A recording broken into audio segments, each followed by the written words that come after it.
Sir BJP ಜೊತೆಗೆ Allianz ಮಾಡ್ಕೊಂಡ sir ಎಲ್ಲ SDPI MIM ನವರಿಗೆ ಕರ್ಕೊಂಡು ಓಡಾಡಕತ್ತಾರೆ. MLC ಆಗಿ ಯಾರು ಇಲ್ಲ ಸರ್, ಒಂದು ಜನಪ್ರತಿನಿಧಿ ಇಲ್ಲ ಅವ್ರ ಜೊತೆಗೆ. ನಮ್ಮ ಯಜಮಾನರು ನಮಗೆ ಬಿಟ್ಟು ಅಗಲಿದ್ದಾರೆ, ಅದಕ್ಕೆ ಅವ್ರ ಜಾಗ ಖಾಲಿ ಆಗಿರೋದ್ರಿಂದ ನಮಗೆ 35 ವರ್ಷ ಅವ್ರಿಗೆ ನಾವು ಸಪೋರ್ಟ್ ಮಾಡ್ಕೊಂಡು ಬಂದಿರೋದ್ರಿಂದ ನಮಗೆ ಕೊಡ್ರಿ ಅಂತ ನಮ್ಮ ಪ್ರಬಲ ನಮ್ಮ ಬೇಡಿಕೆ ಇದೆ. ಅದಕ್ಕೆ ನಮಗೆ ಭರವಸೆನೂ ಇದೆ, ಎಲ್ಲರೂ ನಮಗೆ ಈ ಸರ್ತಿ ಮಾಡ್ತಾರೆ ಮತ್ತು ಟಿಕೆಟ್ ಕೊಡ್ತಾರೆ ಅಂತ ಗ್ಯಾರಂಟಿ. ನನಗೆ ಸಿಕ್ಕಂಗೆ ಪ್ರಬಲವಾಗಿ ನನಗೆ ಸಪೋರ್ಟ್ ಸಿಕ್ಕಂಗೆ ಬೇರೆ ಯಾವ ಸಮಾಜದವರು ಎಲ್ಲರೂ ಸಮಾಜದವರು ನನಗೆ ಕೊಟ್ಟಿದ್ದಾರೆ.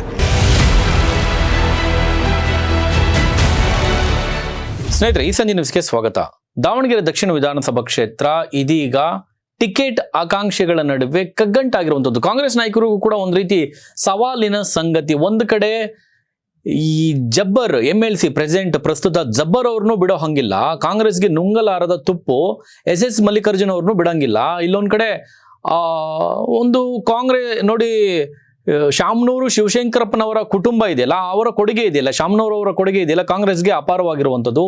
ಅಷ್ಟೇ ಒಂದು ರೀತಿ ತಕ್ಕಡಿಗೆ ಹಾಕಿ ನೋಡಿದಂಥ ಸಂದರ್ಭದಲ್ಲೂ ಕೂಡ ಅಲ್ಪಸಂಖ್ಯಾತರ ಕೊಡುಗೆ ಕೂಡ ದಾವಣಗೆರೆ ದಕ್ಷಿಣದಲ್ಲಿ ಎರಡು ಕೂಡ ಸಮವಾಗಿ ತೂಗ್ತಾ ಇರುವಂಥ ಈ ಒಂದು ಸಂದರ್ಭದಲ್ಲಿ ಒಂದು ಕಡೆ ಜಬ್ಬರ್ ಅಲ್ಪಸಂಖ್ಯಾತರ ನಾಯಕ ಜಬ್ಬರ್ ಅವರು ಕೊಡೋದ, MLC ಜಬ್ಬರ್ ಅವರು ಕೊಡೋದ, ಅಥವಾ ಶಾಮನೂರು ಶಿವಶಂಕರಪ್ಪನವರ ಕುಟುಂಬಕ್ಕೆ ಕೊಡೋದ, ಕಾಂಗ್ರೆಸ್ ಹೈಕಮಾಂಡ್ಗೆ ಒಂದು ರೀತಿ ಕಗ್ಗಂಟಿನ ವಿಚಾರ. ಮಗದೊಂದು ಕಡೆ ನೋಡಿ, ಎರಡು ಕ್ಷೇತ್ರದಲ್ಲೂ ಕಾಂಗ್ರೆಸ್ ಇರುವಂಥದ್ದು, ಆ ಕ್ಷೇತ್ರವನ್ನು ಉಳಿಸ್ಕೊಂಡೇ ತೀರಬೇಕು. ಮಗದೊಂದು ಕಡೆ BJP JDS ತೆರೆಮರೆಯಲ್ಲಿ ಒಂದಷ್ಟು ತಂತ್ರಗಾರಿಕೆಯನ್ನು ಚುನಾವಣೆ ಗೆಲ್ಲೋದಕ್ಕೋಸ್ಕರ ಆ ಕಾಂಗ್ರೆಸ್ ಪಕ್ಷದ ಗೆಲುವನ್ನ ಕಸಿದುಕೊಳ್ಳೋದಕ್ಕೆ BJP ಮತ್ತೆ JDS ಕೂಡ ಒಂದಷ್ಟು ತಂತ್ರಗಾರಿಕೆಯನ್ನ ಮಾಡ್ತಾ ಬರ್ತಾ ಇರುವಂಥದ್ದು.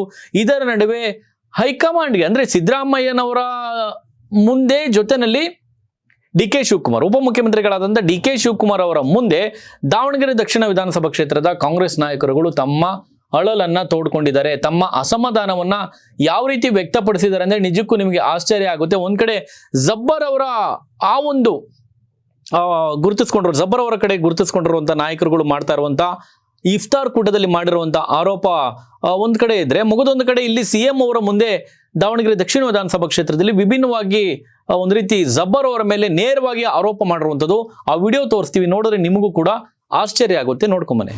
ಸರ್ ಬಿಜೆಪಿ ಅಲೈನ್ಸ್ ಮಾಡ್ಕೊಂಡ ಸರ್ ಎಲ್ಲ SDPI MIM ನವರಿಗೆ ಕರ್ಕೊಂಡು ಓಡಾಡಕತ್ತಾರೆ.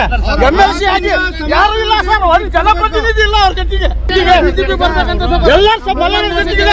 ನೋಡ್ರಲ್ಲ, CM ಅವ್ರ ಮುಂದೆ ದಾವಣಗೆರೆ ದಕ್ಷಿಣ ವಿಧಾನಸಭಾ ಕ್ಷೇತ್ರದ ಕಾಂಗ್ರೆಸ್ ನಾಯಕರುಗಳು ಬಹಿರಂಗವಾಗಿ ಹೆಂಗೆ ತಮ್ಮ ಅಸಮಾಧಾನವನ್ನ ತೋಡ್ಕೊಳ್ತಾರೆ ನೋಡಿ. ಜಬ್ಬರ್ ಅವರು ಸಾಮಾನ್ಯ ಆಸಾಮಿ ಅಲ್ಲ. ಜಬ್ಬರ್ ಅವರು ಒಂದು ಕಡೆ BJP ಜೊತೆ ಕೈ ಜೋಡಿಸ್ತಾ ಇದ್ದಾರೆ, ಮಗದೊಂದು ಕಡೆ SDP ಅವ್ರನ್ನು ಕೂಡ ಕರೆದುಕೊಂಡು ಹೋಗಿ BJPಗೆ ಸಪೋರ್ಟ್ ಮಾಡುವ ನಿಟ್ಟಿನಲ್ಲಿದ್ದಾರೆ ಎನ್ನುವಂತ ಗುರುತರವಾದಂತ ಆರೋಪ ಮಾಡಿರುವಂಥದ್ದು. ಅಷ್ಟೇ ಸುಮ್ಮನೆ ಅಂತಿಂತ ಆರೋಪ ಅಲ್ಲ ಇದು. ಒಂದು ರೀತಿ ಕಾಂಗ್ರೆಸ್ಗೆ ಡ್ಯಾಮೇಜ್ ಆಗುವಂತ ಒಳ ಏಟಿನ ಮರ್ಮನ ಇದೆಲ್ಲ ನೋಡಿ, ಚುನಾವಣೆ ಸಂದರ್ಭದಲ್ಲಿ ಎಲ್ಲಾ ಪಕ್ಷದಲ್ಲೂ ಕೂಡ ಸಹಜ ನಡೆಯೋದು. ಬಟ್ ಕಾಂಗ್ರೆಸ್ಗೆ ಇದು ಸತ್ಯವಾಗಿದ್ದೇ ಆದಲ್ಲಿ ಅರಗಿಸಿಕೊಳ್ಳಲಾರದಂತಹ ನುಂಗಲಾರದಂತಹ ತುಪ್ಪ, ಬಿಸಿ ತುಪ್ಪ ಅಂತ ಹೇಳ್ಬೋದು. ಜಬ್ಬರ್ ಅವರು ಆಗೊಮ್ಮೆ ಏನಾದ್ರು BJP ಜೊತೆನಲ್ಲಿ ಏನು ಅವ್ರು ಹೇಳ್ತಾ ಇರೋ ಹಾಗೆ SDPI ಜೊತೆ ಸೇರ್ಕೊಂಡು ಇಲ್ಲ ಒಂದ್ ಕಡೆ ತಂತ್ರಗಾರಿಕೆ ಮಾಡ್ತಾರೆ, BJP ಜೊತೆ ಸಪೋರ್ಟ್ ಮಾಡ್ತಾ ಇದ್ದಾರೆ BJPಗೆ ಎನ್ನುವಂತ ಆರೋಪ ಇದೆಯಲ್ಲ, ಅದು ಸತ್ಯವಾಗಿದ್ದೇ ಆದಲ್ಲಿ ಕಾಂಗ್ರೆಸ್ಗೆ ಬಹುದೊಡ್ಡ ಹೊಡೆತ ಅಂತ ಹೇಳ್ಬೋದು. ಅದನ್ನೇ ಮಾಧ್ಯಮ ಮಿತ್ರರು ಕೇಳ್ತಾರೆ, ನಿಮಗೆ ಹಂಗೊಮ್ಮೆ ಏನಾದ್ರೂ ಟಿಕೆಟ್ ಸಿಕ್ಕದೇ ಇದ್ರೆ SS ಮಲ್ಲಿಕಾರ್ಜುನ್ ಅವರು ಅಂದ್ರೆ ಶಾಮನೂರು ಶಿವಶಂಕರಪ್ಪನವರ ಕುಟುಂಬಕ್ಕೆ ಏನಾದ್ರು ಟಿಕೆಟ್ ಸಿಕ್ಕಿದ್ರೆ ನೀವು ಯಾರಿಗೆ ಸಪೋರ್ಟ್ ಮಾಡ್ತೀರಿ ಅನ್ನುವಂಥ ಪ್ರಶ್ನೆಗೆ ಅಲ್ಲಿ ಜಬ್ಬರ್ ಅವರು ಸ್ವಲ್ಪ ಉತ್ತರ ಕೊಡೋದಕ್ಕೆ ಒಂದ್ ಸ್ವಲ್ಪ ಅರಸಾಹಸ ಮಾಡ್ತಾರೆ, ತುಂಬಾ ನೋಡ್ತಾರೆ, ಹಿಂದೆ ಮುಂದೆ ನೋಡಿ ಮಾತನಾಡ್ತಾರೆ. ನನಗೇನಾದ್ರೂ ಟಿಕೆಟ್ ಸಿಕ್ಕಿದ್ರೆ ಮಲ್ಲಿಕಾರ್ಜುನ್ ಸಪೋರ್ಟ್ ಮಾಡ್ಬೇಕಾಗುತ್ತೆ, ಅಥವಾ ನನ್ನನ್ನು ಬಿಟ್ಟು ಬೇರೆ ಯಾರಿಗಾದ್ರೂ ಟಿಕೆಟ್ ಕೊಟ್ರೆ ನಾನು ಕೂಡ ಅವ್ರಿಗೆ ಸಪೋರ್ಟ್ ಮಾಡ್ತೀನಿ ಅಂತ ಹೇಳಿ ಬಹಳ ಆಲೋಚನೆ ಮಾಡಿ ಉತ್ತರವನ್ನ ಕೊಡ್ತಾರೆ. ಸೊ ಹೇಳಕ್ ಆಗೋದಿಲ್ಲ, ರಾಜಕೀಯ ಅಲ್ವಾ, ಯಾವಾಗ ಏನ್ ಬೇಕಂದ್ರು ಯಾರು ಏನ್ ಬೇಕಂದ್ರು ಒಳ ಏಟನ್ನ ಕೊಡಬಹುದು ಇದರಲ್ಲಿ. ಮಗದೊಂದು ಕಡೆ ಇಫ್ತಾರ್ ಕೂಟವನ್ನ ಆಯೋಜನೆ ಮಾಡದಂತ ಜಬ್ಬರ್ ಅವರು ಹೇಳ್ತಾರೆ, ಇಫ್ತಾರ್ ಕೂಟವನ್ನ ಅಹಿಂದ ನಾಯಕರ ಜೊತೆನಲ್ಲಿ ಪಂಚಮಸಾಲಿ ಸಮುದಾಯದವ್ರನ್ನು ಕೂಡ ಆಹ್ವಾನ ಮಾಡಿರ್ತಾರೆ. ಆ ಒಂದು ವೇದಿಕೆಯಲ್ಲಿ ಬಹಿರಂಗವಾಗಿ ಅಸಮಾಧಾನ ತೋಡ್ಕೊಳ್ತಾರೆ. ಏನ್ ಹೇಳ್ತಾರೆ ಇಲ್ಲಿ ಅಂದ್ರೆ ನೋಡಿ, 40 ವರ್ಷ ಅಂದ್ರೆ ಇಫ್ತಾರ್ ಕೂಟದಲ್ಲಿ ಏನು ಪಂಚಮಸಾಲಿ ಅವರು ಹೇಳುವಂಥದ್ದು, ಜೊತೆಯಲ್ಲಿ ಅಹಿಂದ ನಾಯಕರು ಹೇಳುವಂಥದ್ದು, ಸಾಹುಕಾರರಿಗೆ ಕೊಟ್ಟಿದ್ದು ಸಾಕು, ಇಷ್ಟು ವರ್ಷ ನೀವು ಸಾಹುಕಾರನ್ನ ಶ್ರೀಮಂತರಿಗೆ ಟಿಕೆಟ್ ಕೊಟ್ಟಿದ್ದು ಸಾಕು, ಇನ್ನಾದ್ರೂ ಬಿಡಿ. ಯಾಕೆಂದ್ರೆ 35 ವರ್ಷಗಳ ಕಾಲ ಯಜಮಾನ್ರ ಜೊತೆ ಇಲ್ಲಿ ನೋಡಿ ಬಹಳ ಗಮನಾರ್ಹದ ಸಂಗತಿ ಏನಂದ್ರೆ ಅಲ್ಲೆಲ್ಲ ಮುಸಲ್ಮಾನರು ಅಲ್ಪಸಂಖ್ಯಾತರು ಆಗಿದ್ರು ಕೂಡ ಶಾಮನೂರು ಶಿವಶಂಕರಪ್ಪನವರ ಕುಟುಂಬವನ್ನು ಹೆಂಗ್ ನೋಡ್ತಾ ಇದ್ರು ಅಂದ್ರೆ ಯಜಮಾನ್ರು ಅಂತ ಹೇಳ್ತಾರೆ ಇಲ್ಲಿ. ಜಬ್ಬರ್ MLC ಜಬ್ಬರ್ ಅವರು ಹೇಳ್ತಾರೆ. ಸೊ ನಾವು 35 ವರ್ಷ ಏನು ಯಜಮಾನ್ರ ಜೊತೆ ನಾವು ಇದ್ದೀವಿ, ಬಹಳ ನಿಷ್ಠೆಯಿಂದ ಇದ್ದೀವಿ. ಹಾಗೆ ನಾನು ಕೂಡ 40 ವರ್ಷದಿಂದ ಕೂಡ ಕಾಂಗ್ರೆಸ್ ಪಕ್ಷದಲ್ಲಿ ನಿಷ್ಠೆಯಿಂದ ಕೆಲಸ ಮಾಡಿದ್ದೀನಿ. 3 ಸಲ MLC ಆಗಿದ್ದೀನಿ, ಜೊತೆಯಲ್ಲಿ 3 ಸಲ ಜಿಲ್ಲಾಧ್ಯಕ್ಷ ಆಗಿದ್ದೀನಿ. ನಾನು ಕೂಡ ಕಾಂಗ್ರೆಸ್ಗೆ ಸೇವೆ ಸಲ್ಲಿಸಿದ್ದೀನಿ. ಸೊ 3 ಲಕ್ಷ ಒಟ್ಟಾರೆ 3 ಲಕ್ಷ ಓಟ್ ಇದೆ ನಮ್ಮ ಏನು ಈ ನಮ್ಮ ಜಿಲ್ಲೆಯಿಂದ 3 ಲಕ್ಷ ಓಟ್ ಇದೆ.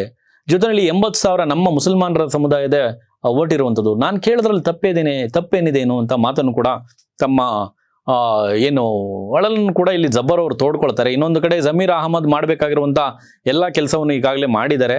ಸೊ ಅಂತಿಮವಾಗಿ ಇಲ್ಲಿ ಕಾಂಗ್ರೆಸ್ನ ಹೈಕಮಾಂಡ್ ಅಂದರೆ ಸಿದ್ದರಾಮಯ್ಯ ಉಪಮುಖ್ಯಮಂತ್ರಿ DK ಶಿವಕುಮಾರ್ ಜೊತೆಯಲ್ಲಿ CM ಅವರು ಯಾರಿಗೆ ಟಿಕೆಟ್ ಕೊಡಬೇಕಂತ ಅವ್ರ ಮನಸ್ಸಿನಲ್ಲಿದೆ ಈಗಲೂ ಕೂಡ ನಿಗೂಢ. ಯಾಕಂದರೆ ಚುನಾವಣೆಗೆ ಬಹಳ ದಿನ ಏನಿಲ್ಲ, ಬಹಳ ಹತ್ತಿರದಲ್ಲಿದೆ. ಚುನಾವಣೆ ಏಪ್ರಿಲ್ 9ನೇ ತಾರೀಕು ಚುನಾವಣೆ ನಡೆಯುತ್ತೆ. 23ನೇ ತಾರೀಕು ಮಾರ್ಚ್ 23ನೇ ತಾರೀಕು ನಾಮಪತ್ರ ಸಲ್ಲಿಕೆ ಮಾಡೋದಕ್ಕೆ ಕಡೆಯ ದಿನ. ಹಂಗಾಗಿ ಇರುವಂಥ ಕಡಿಮೆ ಅವಧಿನಲ್ಲಿ ಇನ್ನೂ ಕೂಡ ಮೀನಾಮೇಷ ಎಣಿಸ್ತಾ ಇದ್ರೆ ಯಾರು ಅಭ್ಯರ್ಥಿ ಅನ್ನುವಂಥದ್ದು ಎಲ್ರಿಗೂ ಕೂಡ ಕುತೂಹಲ, ಎಲ್ಲರಲ್ಲೂ ಕೂಡ ಒಂದು ರೀತಿ ಕಾಂಗ್ರೆಸ್ ಕಾರ್ಯಕರ್ತರಲ್ಲೂ ಕೂಡ ಗೊಂದಲ, ಯಾರು ಟಿಕೆಟ್ ಸಿಗುತ್ತೆ ಅನ್ನುವಂಥದ್ದು. ಸೊ ಫೈನಲಿ ಏನಾಗುತ್ತೆ, ಒಡೆದ ಮನೆಯಲ್ಲಿ ಒಗ್ಗಟ್ಟಿನ ಮಂತ್ರ, ಟಿಕೆಟ್ ಯಾರಿಗೆ ಸಿಗುತ್ತೆ ಇನ್ನೂ ಕೂಡ ನಿಗೂಢ ಆಗಿರುವಂಥದ್ದು. ಒಂದು ಕಡೆ SS ಮಲ್ಲಿಕಾರ್ಜುನ ಇಲ್ಲ ಸಮರ್ಥ್ಗೆ ಟಿಕೆಟ್ ಕೊಡಬೇಕು ಎನ್ನುವಂಥ ವಾದ, ಮಗದೊಂದು ಕಡೆ ಇಲ್ಲಿ ನೋಡಿ ಜಮೀರ್ ಅಹಮದ್ ಅವರು ಇಲ್ಲ MLC ಜಬ್ಬರ್ ಅವರಿಗೆ ಟಿಕೆಟ್ ಕೊಟ್ಬಿಡೋಣ, ಗೆಲ್ಸ್ಕೊಂಡ್ಬರ್ಬೋದು ಆರಾಮ್ಸೆ ಅಂತ ಹೇಳಿ ಅವರ ತಂತ್ರಗಾರಿಕೆ. ಅಲ್ಪಸಂಖ್ಯಾತರ ಪರ ಜಮೀರ್ ಅವರು ಬ್ಯಾಟ್ ಬೀಸಿರುವಂಥದ್ದು. ಸೊ ಫೈನಲಿ ಯಾರು ಟಿಕೆಟ್ ಸಿಗ್ಬೋದು ಸ್ನೇಹಿತರೆ, ಯಾರಿಗೆ ಸಿಗಬೇಕು ಇಲ್ಲಿ MLC ಆಗಿರುವಂಥ ಜಬ್ಬರ್ ಅವರಿಗೆ ಟಿಕೆಟ್ ಸಿಕ್ಕಿದ್ರೆ ಅವ್ರು ಗೆಲ್ತಾರಾ, ಅಥವಾ SS ಮಲ್ಲಿಕಾರ್ಜುನ್ ಅವರ ಮಗ ಸಮರ್ಥ್ ಅವರಿಗೆ ಟಿಕೆಟ್ ಸಿಕ್ಕಿದ್ರೆ ಗೆಲ್ತಾರಾ? ನಿಮ್ಮ ಅನಿಸಿಕೆಯನ್ನು ಕಮೆಂಟ್ ಮಾಡಿ. ನೋಡ್ತಾರೆ ಈ ಸಂಜೆ ನ್ಯೂಸ್, ಇದು ಸಮಸ್ತ ಕನ್ನಡಿಗರ ಧ್ವನಿ.